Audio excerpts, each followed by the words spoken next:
তুই চাওনি তবে মতে ছাড়ি চালে জীবনে তো তোটা শুনি সারা পরে মোর ইচ্ছা হচ্ছে তো পাদ তଳେ পড়িয়া পাই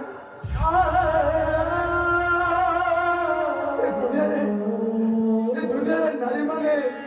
ନିଜ ଦେହର ସୁଖ ପାଇଁ ମାର୍ବଲ ଘର ତିଆରି କରିବା ପାଇଁ ଦାମୀ ଗାଡ଼ି ଚଢ଼ିବା ପାଇଁ ବସି ବସି ଅନ୍ୟର ଶଯ୍ୟା ସଙ୍ଗୀ ହେଇଯାଆନ୍ତି ହେଲେ ତୁ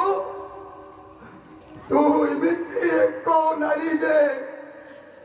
ନିଜ ସ୍ୱାମୀର ମଙ୍ଗଳ ପାଇଁ ପରିବାରର ପରିସ୍ଥିତି ପାଇଁ ଆଉ କାହା ବଂଶ ରକ୍ଷା କରିବା ପାଇଁ ଅନ୍ୟର ପିଲାକୁ ପେଟରେ ଧରିଛୁ ଏଇଟା କମ ବଡ଼ କଥା ନୁହେଁ ସତ୍ୟା ଏଇଟା କମ ବଡ଼ କଥା ନୁହେଁ ଏବେ ମୁଁ ବୁଝିପାରୁନି ଏ କଥା ଶୁଣି ତତେ ମୁଁ ପୂଜା କରିବି ନା